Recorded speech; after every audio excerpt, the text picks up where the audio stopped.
I'm going to just do a cursory um, introduction because everyone seems to know Parker and read his books just about, his many books. The first one was with Elizabeth Ruffner about the Elks Theater, and then the cemeteries of Yavapai County, which was wonderful.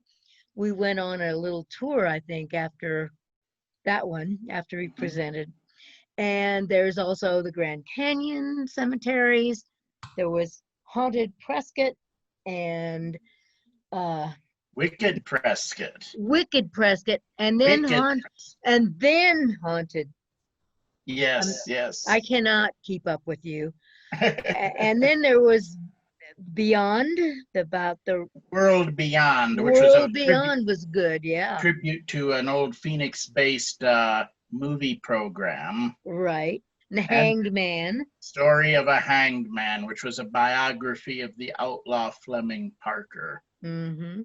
And now we got another guy. So Yes. uh, Yes, I'm moving into biographies, I guess. So, yeah, you are. Who knows where you're going next? I just let 3 more people in. excellent. Welcome, everybody. If you just came in, Parker is going to begin his presentation. And so everyone mute themselves. And then at one point, he will stop and ask for questions when he feels it's the right time. I see Okay. Bill Haas out there. Hey, Bill. Hi, Parker. How you doing? All right. Okay. Welcome, everybody. This is kind of a new territory for all of us, an online lecture via Zoom technology. Wish we actually could be at the bookstore as we always were before, but that wasn't the way it was to be this time. Well, we're all here to learn about Charles P. Stanton, a rather notorious character in Arizona history. There's lots of legend and folklore about him. Before I do some readings from my new biography of him, I will mention, because people keep asking me what attracted me to the story. I'm actually from the area. I was born in Wickenburg and spent part of my childhood in Congress in Yarnell and then Prescott. So I've heard the stories for a long time over the years. And one thing about the stories about relating to Stanton is, like most legends, sometimes the details get changed in the telling, and well, you know what I mean. So each version of the legend seems to exist to make him more evil than the last telling. But my book is Arizona Gold Gangster. I should mention that was not my choice of title. That was my publisher's choice of title. Hey, and I see Bill has it there. Good, good. And I will begin by doing a reading from the introduction. I'm sure most of you are familiar with the story, but I wrote in the introduction. Now I better put my glasses on. My close-up vision is getting worse and worse the older I get. This book is the first comprehensive biography of Charles P. Stanton that I am aware of. It is researched from primary documents and sources in order to be as accurate as possible and to see if the legend matches the recorded facts. If you are reading this book, I would say it is a good bet that you are already familiar with the story of Stanton and are here to learn more. Nevertheless, this book must begin with the legend, so here it is. When told, the legend of Stanton goes something like this. Charles P. Stanton was the illegitimate son of an Irish lord. He attended the University of Dublin and was also studying to be a priest there in his homeland. He was expelled from the monastery for having sticky fingers around the collection plates.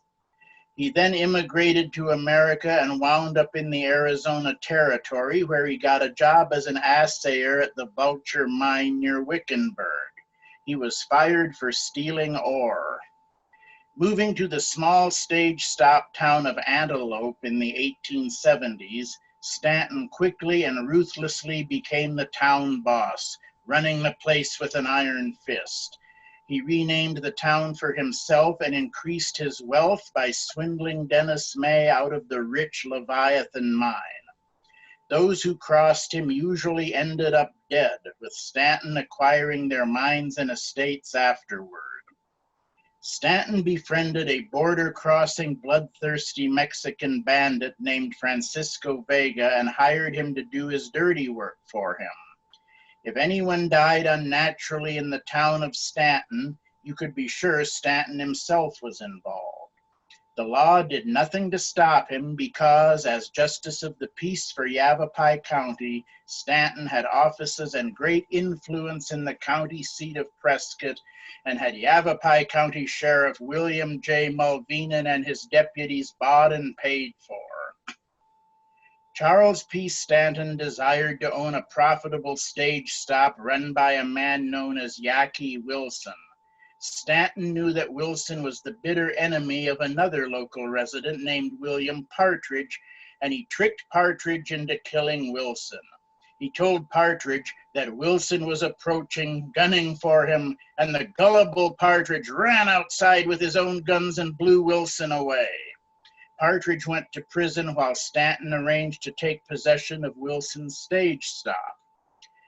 But unbeknownst to Stanton, Wilson had a silent partner named John Timmerman, and he showed up to claim the dead man's estate.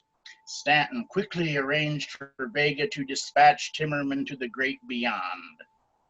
When a wealthy resident named Barney Martin decided to move away, Stanton had Vega and his gang overtake Martin's stagecoach and massacre the Martin family, which included Martin, his wife, and 2 small children. The large amount of cash and valuables the Martins were carrying were given to Stanton, who by now had become one of the county's richest men. But Stanton finally overplayed his hand when he propositioned a young Mexican girl named Froilana Lucero. She rejected his advances, and her outraged brothers stormed Stanton's house and shot him to death. The law did not investigate Stanton's murder. Everyone was glad he was finally gone, and the authorities decided it was best to just let things be. And that is the legend of Charles P. Stanton. It is one of Arizona's oldest and most popular stories, and to date, few have ever questioned it. But is it accurate? This book contains much solid data on Stanton, most of it never reprinted before, and most of which has never appeared in the Stanton legend. So why has no one researched Stanton in depth before now? As well known as he is in Arizona lore, I have to believe that others have indeed done the research, but did not like what they found and decided it was best to keep quiet. Now, is that pretty much what I just read? That's pretty much the legend, as I'm sure all of you have heard it over the years. Am I correct? I think so. But I researched the story, well, from a lot of sources. I spent a lot of time in the county recorder's office. I drove them crazy, I guess, but I went through old property records, old mining records, coroner inquests, court records, old newspapers, and came up with a rather striking story, a lot of it much different than the legend. To begin with, and I'm not going to reveal everything because I want you to buy the book in case you don't already have it, but the story starts to go south at the very beginning already. The legend has it that Stanton's first big investment was he swindled Dennis May out of the Leviathan mine, which was a bonanza. Dennis May was a prominent miner in that area in those days, but if you look at the records in the county recorder's office, well, to begin with, Dennis May never owned the Leviathan mine. He did not locate it. He never owned it. It was located by a man named James Bright, who lived in the area. And Stanton purchased the Leviathan from Mr. Bright only 6 days after it was located. I'm not sure why, but 6 days, it would seem like that would be before it would have known how profitable it would have been. And after that, well, let's just say there's an old saying that the facts keep getting in the way of good stories. So moving right along, the story of William Partridge killing a man named George Yackee Wilson. The murder really happened. Yes, it did. It's one of the better known murder cases from territorial Arizona owing to its connection to the Stanton legend, but it didn't go down quite like legend has it. The legend has it, as we heard, that Stanton tricked Partridge into killing Wilson by telling him, "Hey, Wilson's coming gunning for you," knowing that Partridge would freak out and go running outside downtown with his guns and blow Wilson away. That actually sounds like something out of a B movie, I think. But Partridge did kill Mr. Wilson, and he went on trial, and his court papers have survived. In actuality, William Partridge pleaded self-defense in the murder, and when he took the stand, I'm going to read his statement here. This is his statement on the stand at his trial as to exactly what happened and how he killed Wilson. Partridge said under oath, "I saw him, Wilson, about the 9th of this month. I saw him on the mesa about 100 to 150 yards from my new house, coming toward my house, coming north, going south. We met that morning after I saw him at the new house at the north gable end. After meeting at the north gable end of the house, he hailed me and said good morning, and I said good morning, and he says, 'How are you getting on?' I says, 'So-so.' He went around to where I was sinking a well for water, I suppose about 16 or 17 feet from illegible, when he hailed me at first. I stopped when he hailed me. He went to the point of the well and looked down well, and from there he came back to where I was standing. He said, 'You sent up word that I was to keep home my hogs.' I said, 'Yes, I had notified myself and also Mr. Timmerman,' and he says, 'The hogs shall run wherever they please.' I says, 'They can run wherever they please as long as you keep them off my premises.' He says, 'They shall run wherever they please.' 'God damn you,' he says. At that, he struck me over the head and shoulders with a stick he had in his hand, with both hands with all his might and illegible at several times. I was up against the gable end of the house. He struck me several times. I was standing by the frame of my bedroom door on the gable of the far side of the house. I turned around on my right and went into my room. He struck me as I was on the threshold of the door. In a state of excitement and passion, I grabbed my gun, and when I came out the door, Mr. Wilson had disappeared. I ran around to the southwest gable end of the kitchen. I saw William Wilson off from the house, I would suppose about 150 feet as near as I can judge. I cried out to him of him making a sudden attack upon me and striking me over the head and shoulders or something to that effect. He talked a little back, very little, but what he did say I cannot distinguish. I pursued my course toward him, and as I was going toward him, he went down an embankment, and I went on the bank of the mesa somewhere about might be 25 or 30 feet above to the north where he went over. I went down the embankment towards the creek, steep embankment and brush. As I went down, I suppose about 70 or 75 feet, I heard a noise in the brush. I wheeled around on my left hand, on the left hand. I didn't see anything. I saw a rock rolling down the hill, and I immediately shot right into a bushy place about 25 above where I was standing. I came up the embankment and saw Mr. Wilson sitting, his back up the hill. I never spoke to him. I went to the room in my new house. Whether I saw Wayne, one of his workers, when I was going to my room or spoke to him, I forget. And from there I went to my cabin on the creek on the west side. Well, of course, Wilson was dead or about to die, but that was William Partridge's statement on the stand at his trial. That does not even resemble what folklore has said happened in the case. Partridge was convicted of, well, he was convicted of second-degree murder, I believe it was, and sentenced to 10 years in Yuma Territorial Prison.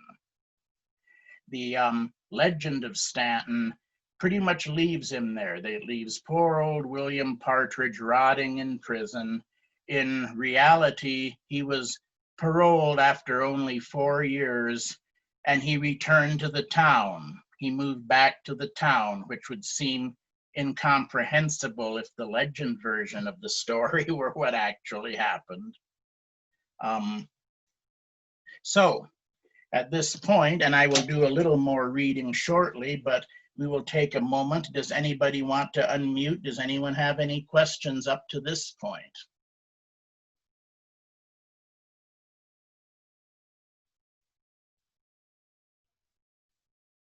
Not a question, but I really did appreciate the fact that you were able to come up with his actual testimony in his own words.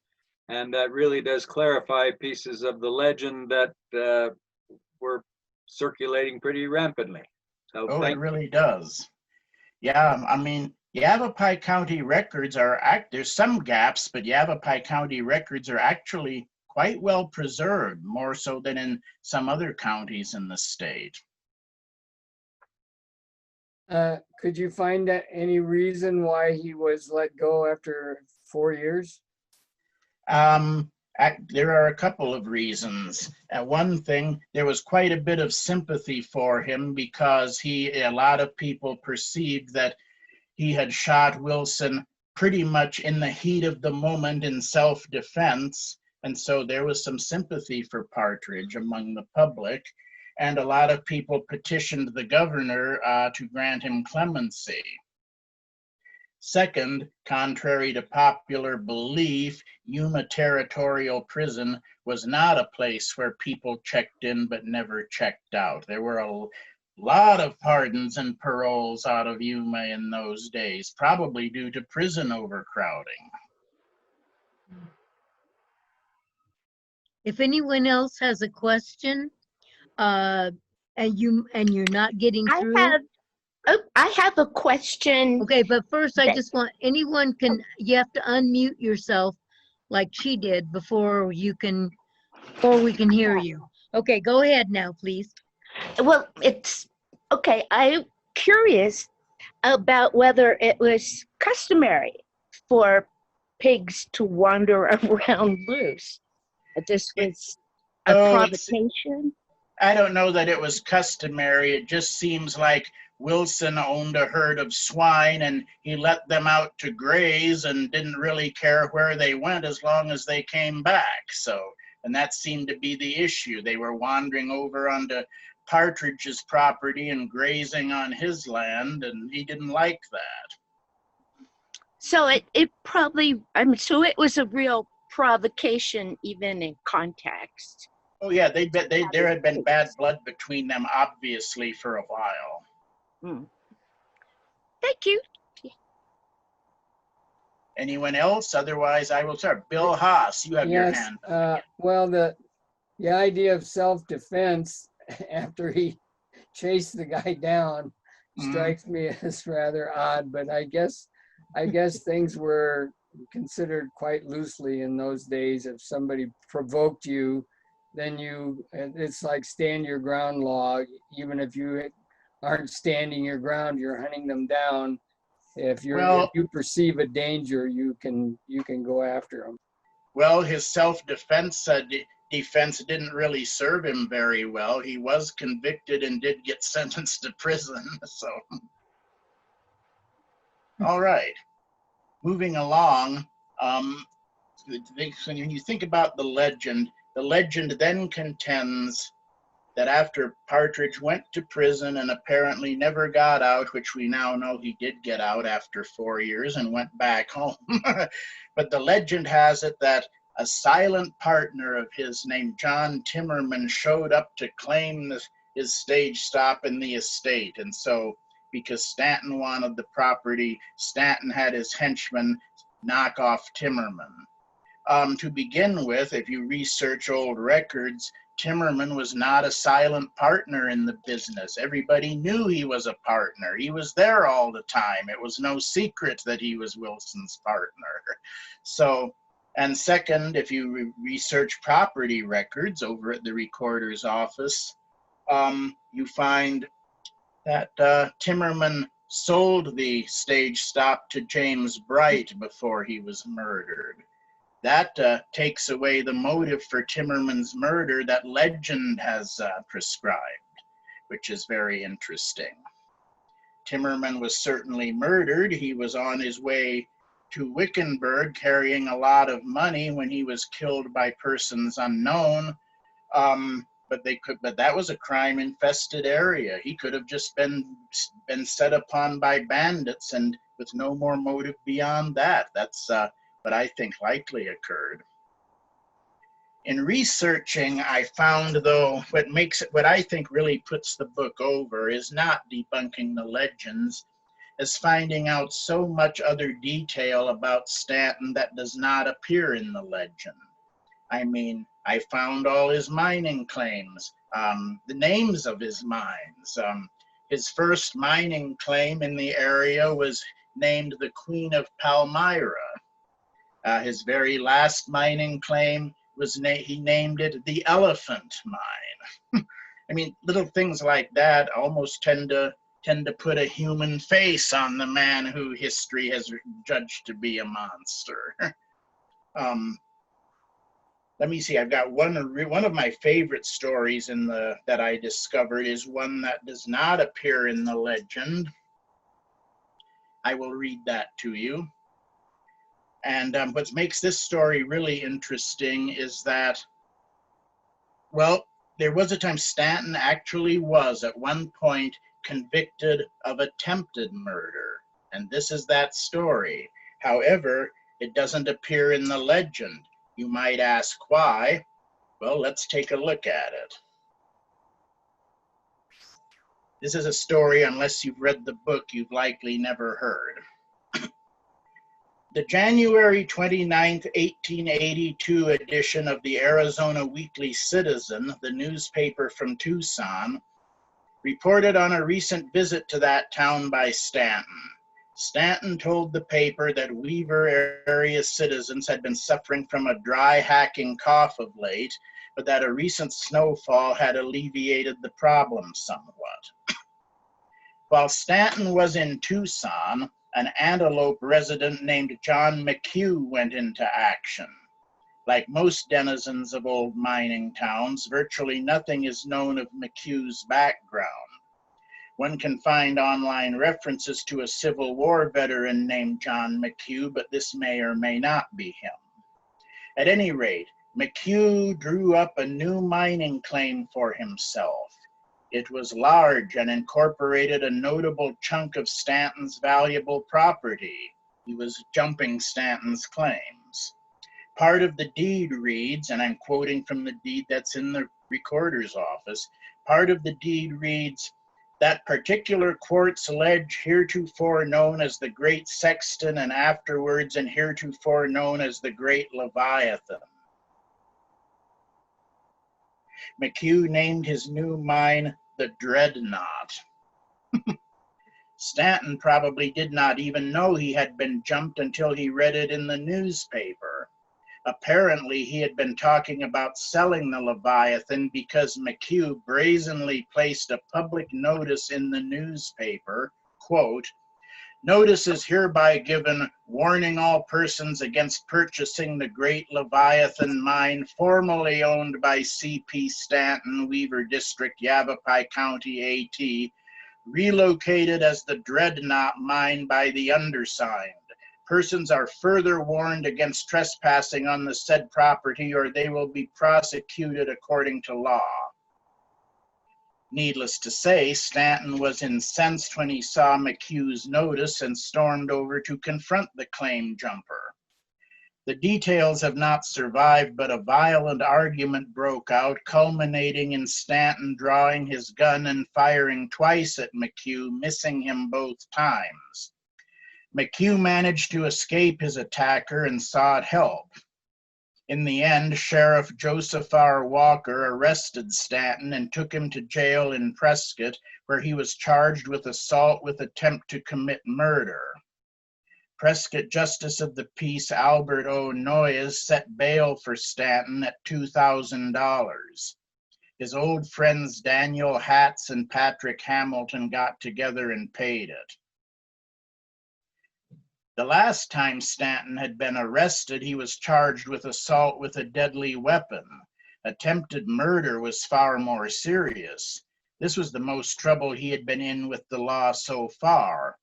Ultimately, the grand jury formally indicted Stanton, and his trial was set for May 13, 1882. Superior Court Judge Charles G.W. French presided, with District Attorney Joseph P. Hargrave for the prosecution. Stanton retained Clark Churchill as his lawyer. A number of witnesses were subpoenaed for his trial, including Barney and Rosa Martin. McHugh's spread was close by the Martins' house, and Barney testified he saw the whole thing from his corral, and Stanton's attack on McHugh was entirely unprovoked.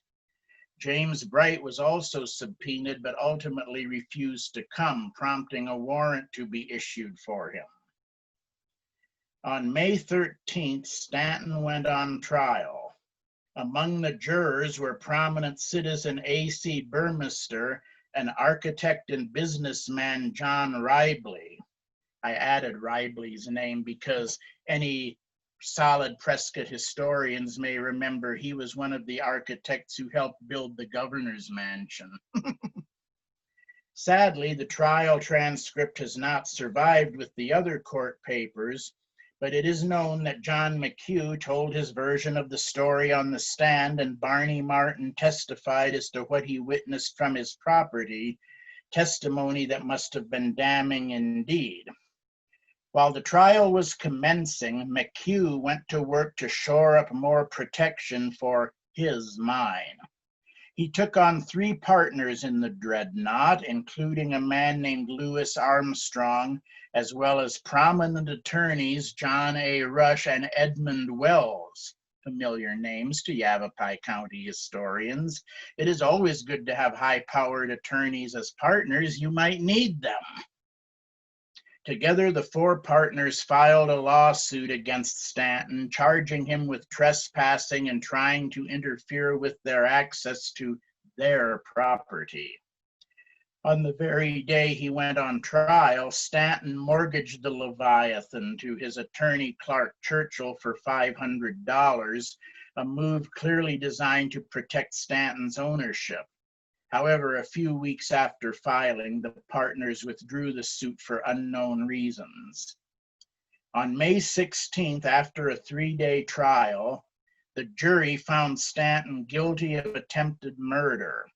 In a remarkably lenient sentence, considering the seriousness of the charge, Judge French sentenced Stanton to pay a $250 fine or spend 250 days in jail. Stanton angrily paid the fine and then swore out a warrant for the arrest of Barney Martin for perjury. It was believed that Barney's testimony was what most persuaded the jury to convict. It is also likely that Judge French disallowed any testimony relating to the cause of the affray, as Judge Tweed had done in William Partridge's trial. Yavapai County District Attorney Joseph Hargrave refused to prosecute the Martin perjury case because doing so would require him to try to impeach the testimony of his own witness from the Stanton trial. Eventually, the unwanted case was dumped into the court of Henry W. Fleury, who had just replaced Albert O. Noyes as Justice of the Peace for Prescott.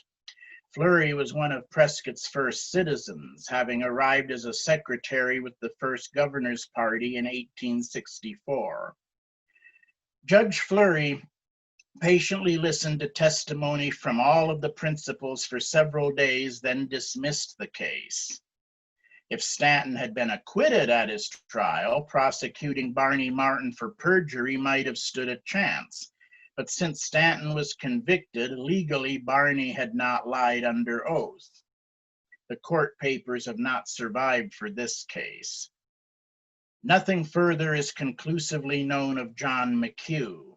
Eventually, on May 9, 1884, Stanton filed for a patent on the Leviathan, indicating that the ownership dispute had continued in some form after his trial. It's a great story. It doesn't appear in the legend, but that's a great story. That's one of my favorites from the book. And there are a lot of stories in the book that you have not heard from the legend. For example, Stanton was a justice of the peace for his precinct. Legend has it he was justice of the peace for the whole county, but there's no such position as justice of the peace for the county. It wasn't then and it isn't today. Every area has its own justice of the peace. So he was justice of the peace for his area. I found some old court papers relating to some suits that he heard in his court, and he actually, as justice of the peace, performed for marriages.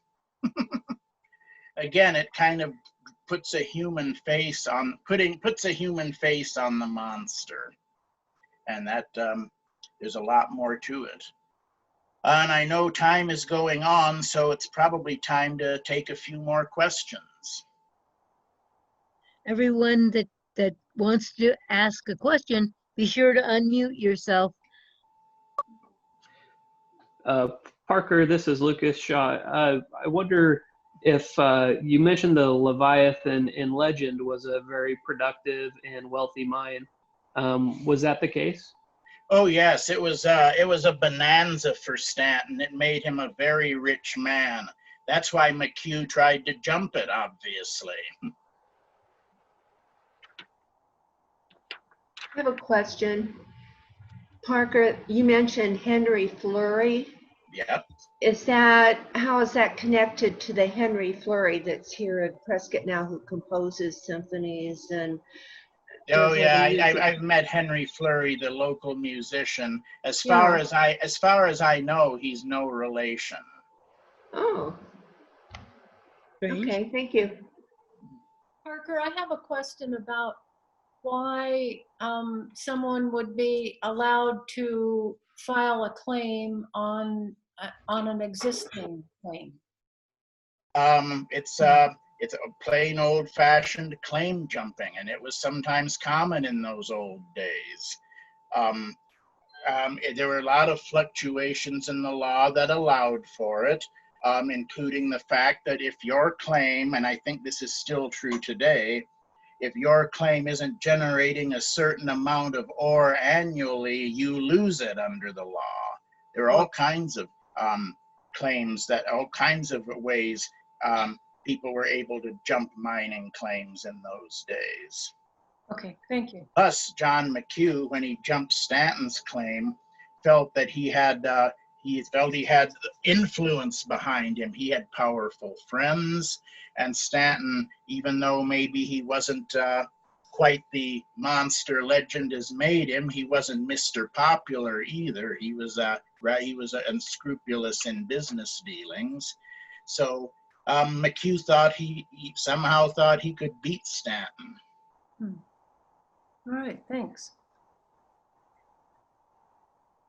Any other questions?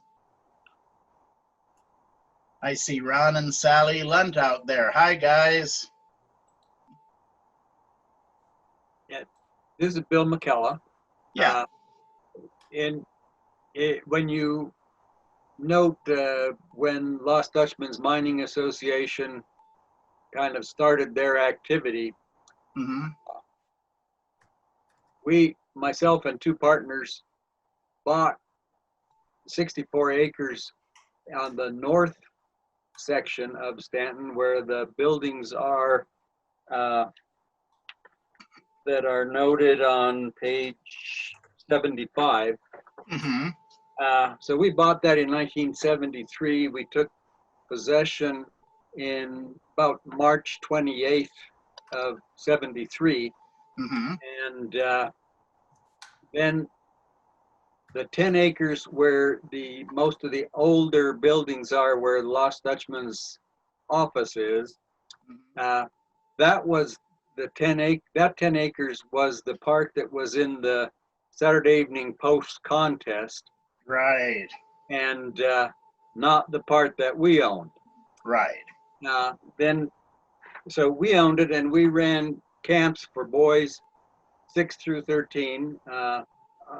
My two partners and our wives would run those camps for boys 6 through 13 and teach history and respect for nature, i.e., if you kill it, you eat it.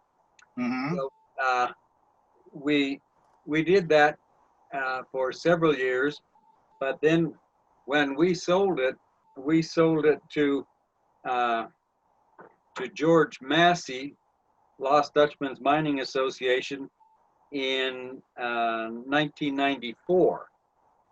And it was after that he started building the RV park. Right. Because so he may have been negotiating on that 10 acres for quite some while, and then when he finally closed that, he came to us and made us an offer, and so that piece is kind of missing there. That they didn't really get started with things in 76. They didn't get started till after they bought our part in 94. Okay, that's good to know. Thank you. Yeah. And one of the things that I kind of wondered about was I didn't see a mention of Bill Essenwine or Rattlesnake Bill's legend. And I know he wrote a booklet that had a legend of Charles Stanton, and the play you were in at the Blue Rose Theater seemed to follow almost exactly the booklet that he wrote. Yes, I've actually somewhere, I don't know where, it's probably in storage, I've got a copy of his booklet. And the play that was done at Charlotte Hall, yes, was a literalization of the traditional legend. Yes. Okay, well, thank you. Thank you. It's nice to have so many of the facts of his life come forward, having lived in the shadow of that legend as we own Stanton for several years. Yes. For those of you who are wondering, the subject, the Lost Dutchman Mining Association owns the land today. They've renovated the old buildings. They've even got electricity and running water out there. They've turned it into an RV park for their members. So, and I mean, I've been there a few times. They've done a really nice job of it. Anyway, Bill, are you local? I'd like to get together with you for lunch sometime and hear more of your stories. Yes, I'm in Prescott and live in Granite Dell, so we could certainly do that. And I do have a lifetime membership to Lost Dutchman's Mining Association. Wonderful. That I received as part of the sale. Wonderful. So yes, I'd be glad to get together with you sometime. And I can send him your, Susan has email. yeah, I can send you that and the phone number if you want me to. That would be fine. Thank you. Thank you, Susan. You're welcome. So do you think that there might be any interest in eventually taking a trip out there led by Parker and maybe Bill so that we could see where this legend happened and where these facts happened? Well, we'd have to get permission from the Lost Dutchman Mining Association, I think. Right. They've been variable about visitors over the years, I understand. There have been periods when they've been welcoming of visitors and other periods where they've not been welcoming of visitors. Yeah. So I would be willing to get that ball rolling, and as a life member, I should have an in to talk to somebody to maybe. All right. But do you think there would be any interest in doing that? I bet there would I bet too. be. Yeah. The day trip would be you know, kind of a Yeah. fun.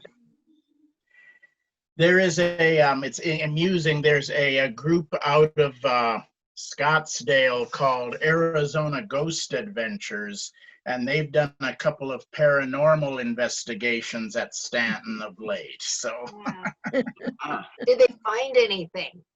they claim they have. They claim they've gotten readings on all their equipment. I and Darlene, who I did the Haunted Prescott book with, went on one of those at Stanton. That was the last time I was there. And before they started going with all their equipment in the buildings, they told everybody, really, really over the top version of the legend, even more over the top than it usually is. They were talking about how there's at least like 50 bodies buried along the banks of Antelope Creek, and it's like, okay, where did you find that stuff? You know, I mean, I think it's cool that they were doing those kind of tours that the mining association was letting them, but they really told a very over the top version of the legend. We did find a graveyard, and we had it kind of marked and fenced off, but I think that's deteriorated over the years. But we did find a graveyard. I don't know if I counted 50 graves, but there were probably 20 anyway in that yard that I found. There are a couple of graveyards in the area. There's one over by where the ruins of Octave were, and another one over by where the ruins of the town of Weaver used to be. So there are a couple of graveyards in the area. Supposedly the town of Stanton had its own graveyard, but if it did, all traces of it are gone now, reclaimed by nature. Yes, it was located, when we discovered it, was located on the 10 acres that was probably the impetus for Lost Dutchman's Mining Association to start there. Mm-hmm. But it got overgrown and fences got knocked down and rocks got moved. Sure. All right. Anyone else with questions or comments? That's usually a good sign. Yes, Bill. Well, would you say in general then that he was no more of a scoundrel than the average person who was trying to make his way in a pretty rough country and all that? You know, the old ghost town has lived in his evil shadow for decades with that legend. It's been a black cloud over the area. I came away, this is going to shock a lot of people. I came away from my research, and you can read the book for how I make my case. I came away from my research wondering if he actually killed anybody. Seriously. And I would have to say that after I read your book, I came away with the same questions. Mm-hmm. But I can tell you that during the time we owned it, we were very careful when we went to Weaver and Octave, because there were still characters that would shoot first and ask questions later. Oh, yeah. Actually, there are rumors that there are people like that hunkering around in the desert even yet today. So. Yes. Parker, this is a little bit off topic, but I would like to know what machines are used to measure paranormal phenomenon. Well, I sure don't know how they work, but they have like little boxes they turn on that supposedly can pick up spirit voices. I'm not an expert on this by any means. Like in Ghostbusters. They use, not quite that elaborate, but they use things like those spirit boxes. They use divining rods and various other little pieces like that. Good heavens. But it's not something I'm an expert on. So. Go ahead. Can I ask someone hasn't muted themselves and there's some music in the background. So if that person will do it, we'll be happy. All right, anyone else? Last chance for questions. I just wanted to say that my own paranormal experience down there was there were nights when I was spending the night at my house, was the one first from the what I call the old bunkhouse, I heard horses running around and around and around the house, and when I looked out, they were not there. Wow. That's, Well, you know, the whole area, even if Stanton wasn't the devil that he's been made out to be, it was a bad area. The area had a high crime rate. There were a lot of unsolved murders in the area, lots of bandits operating in the area. And of course, as we know, Stanton himself was gunned down in the end in his own store. The photo on the cover of the book is pretty much believed to be the only authenticated photo of him standing in front of one of his buildings. In the book here, there's a picture of a group of mining investors near Crown King, and he is believed to be one of them in the picture, but that's not absolutely certain. But in most of the new articles that relate the legend, they're usually accompanied by a formal portrait of a man that is supposed to be him. And at this point, I am rejecting the authenticity of that portrait due to lack of attribution. Nobody seems to know the origin of that portrait, where it came from. It just has appeared and is being used, and people are assuming, well, if the last guy used it, it must be so. But as a serious researcher, attribution is important to me. So at this point, until more information comes forward, I'm not ready to accept that formal portrait as being one of Charles P. Stanton. Yes, Bill. So would you go so far as to say that it's very possible that all this legend was just because of jealousy of him being successful and getting a lot of money in his time? It could be. I don't know if jealousy would be the word, but it is. And I know people who read the book, this won't make me very popular, but much of the Stanton legend was started by his enemy, Charles Genung. Now, Charles Genung is considered a hero in Arizona. I mean, he said Stanton was a mass murderer. For most historians, his word is enough. He's a hero in this area. But established facts that are recorded in places like the Recorder's Office, as noted in the book, just don't match the stories that Mr. Genung told. But the legend of Stanton as a human devil originated with his enemy, Charles Genung. And what was the basis of that enmity? That's difficult to say how or why they became enemies. Genung, of course, he would say, well, it was because he was killing everybody in sight. Why wouldn't I be his enemy? But the real cause of it, I mean, who knows? Only they knew. but that was my understanding as we were in Stanton and as we were doing informal research, that most of those stories did originate from Charles Genung. They did indeed. But because he's a hero in Arizona history, most historians have taken his word as gospel. Does that mean that will be your next biography?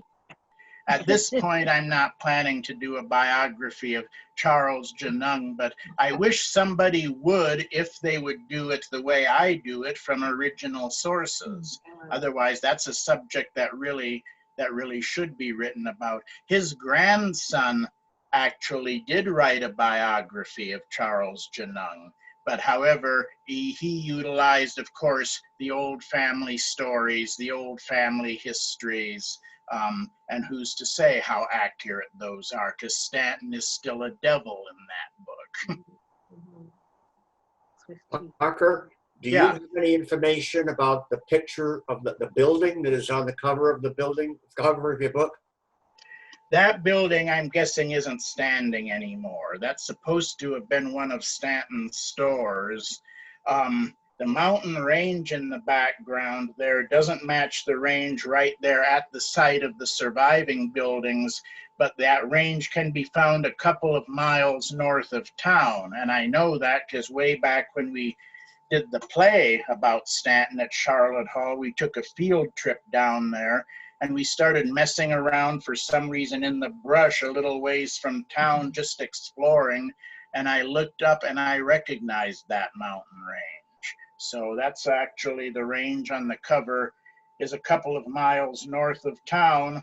The town was bigger in those days. It probably stretched that far north, but no, that building I'm thinking is not standing anymore, but it's reputedly one of Stanton's stores. Would you mind holding it up again in case some people don't have it?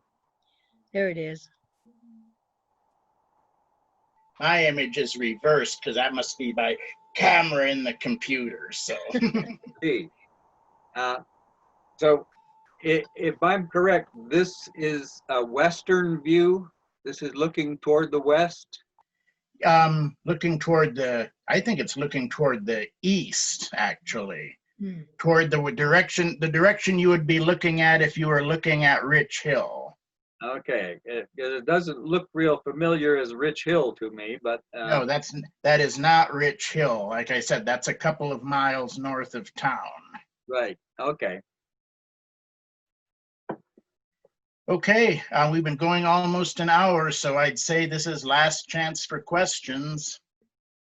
Parker, you mentioned his death at his own store there in Stanton. What is the story there for those of us who don't know?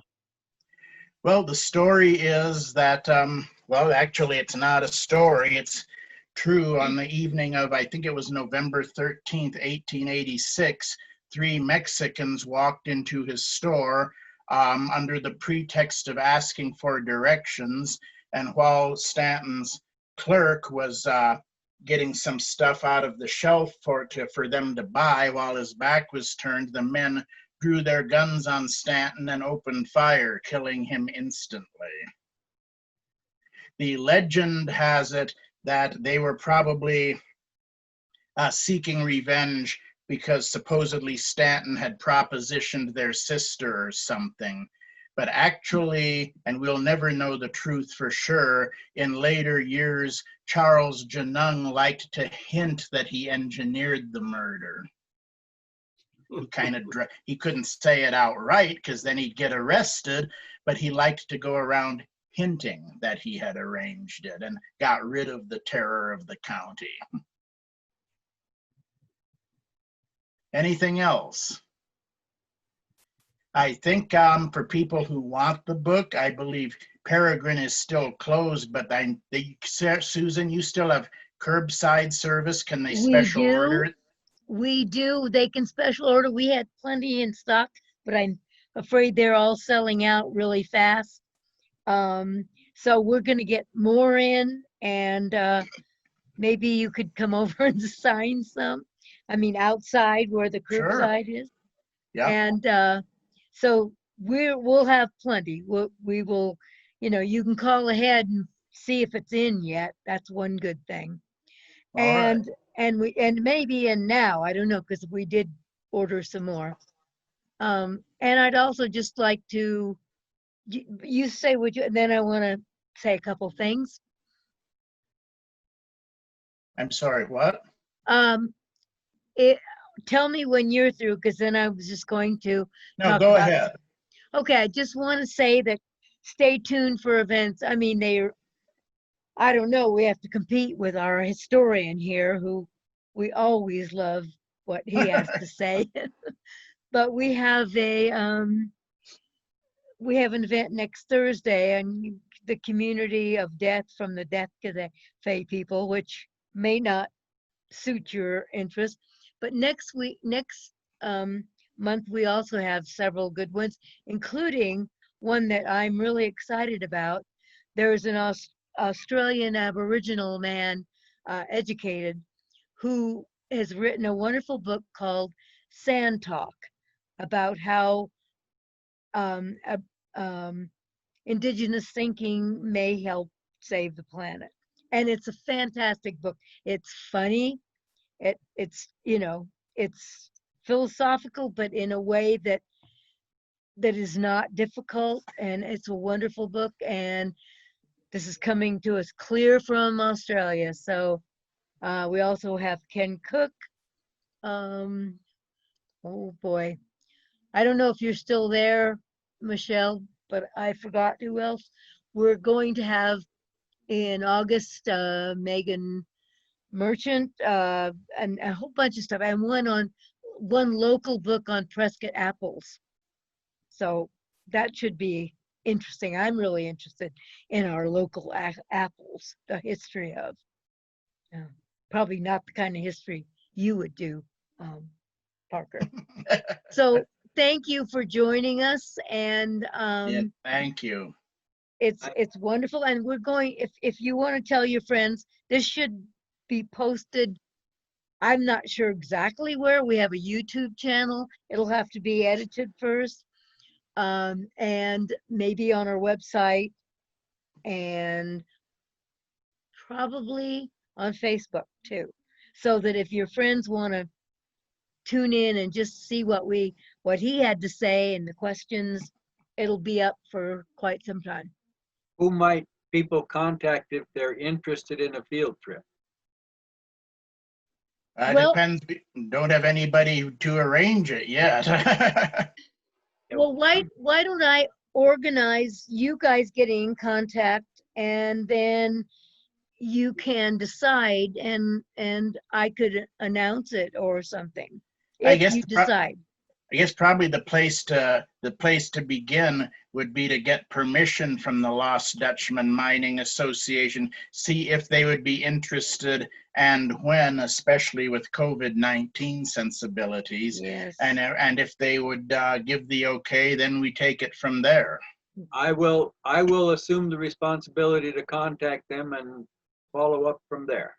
It would probably be better in the fall or winter anyway, wouldn't it?